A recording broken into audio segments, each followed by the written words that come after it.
Mutual funds तो सब जानते हैं, लेकिन ETFs, they are newer, smarter, and often cheaper.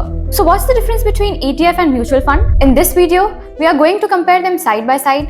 Cost, transparency, liquidity, सब कुछ break down करेंगे. And also, I'll show you the 3 major benefits of ETF that make them the must-have to be in any modern portfolio.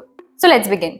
First is ETF versus mutual fund, the key differences. So the first factor is low expense ratios. Mutual funds usually have expense ratios ranging from 0.5 to even 2%. On the other hand, ETFs are mostly passive funds. They track an index. So no fancy fund manager and no high fees. Expense ratios of ETFs can be as low as 0.05 to 0.3%. For example, the expense ratio of Nifty 50 Index Mutual Fund is 0.8%. On the other hand, for Nifty Bees ETF, it is 0.1%. Over the long term, ये difference compounding के through आपके returns पे बहुत बड़ा impact डाल सकता है. The second point of difference is real time trading versus end of the day NAV. Mutual funds are only priced once per day at NAV, that is net asset value, which is calculated after market closure. But ETFs are traded live on the stock market like shares.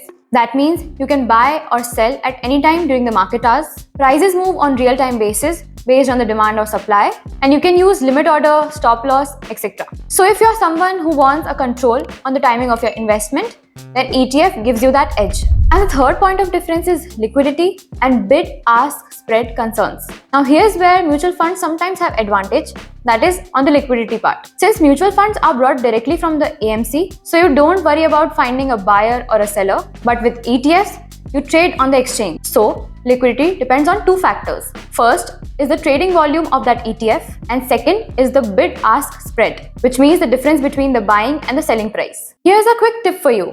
Stick to the popular ETFs with high AUM and volume, like Nifty Bees, Gold ETFs, Bharat Bond, etc., in order to avoid the issue of liquidity. Now that we have seen the differences, let's quickly go through the benefits of investing in ETF, especially for modern and long-term investors. The first benefit is passive investing with diversification. ETFs are mostly passive, which means they don't usually try to beat the market. They just mirror an index, just like Nifty 50, Nasdaq, Bank Nifty, etc. This gives you automatic diversification, which means many stock in one unit, no fund manager risk, and simple and efficient market exposure. It's a buy and chill model.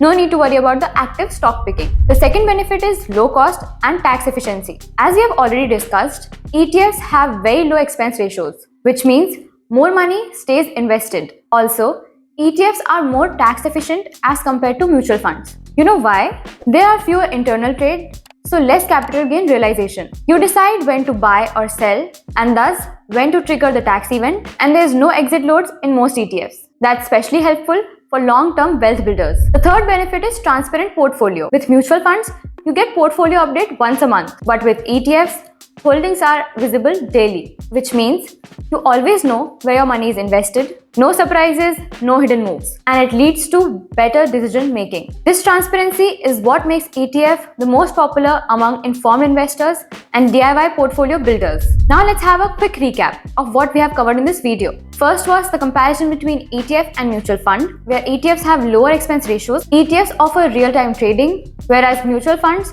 end of the day pricing. ETFs may have liquidity concerns, so stick to the high volume ones. The various ETF benefits are simple passive diversification, low cost and tax efficient, and daily transparent portfolio. So if you are cost conscious, long-term focused, and like being in control, ETFs are a powerful tool in your investing strategy. In the next video, we'll show you how to build an ETF only portfolio using just 3 to 5 funds to cover India, US, gold, and bonds. So make sure you like, subscribe the channel, and press the bell icon because smarter investing is just getting started. And do let us know in the comments ETF or MF, which is your pick. Let's grow together. Happy investing. Investments in securities market are subject to market risks. Read all the related documents carefully before investing. The securities quoted are exemplary and are not recommendatory.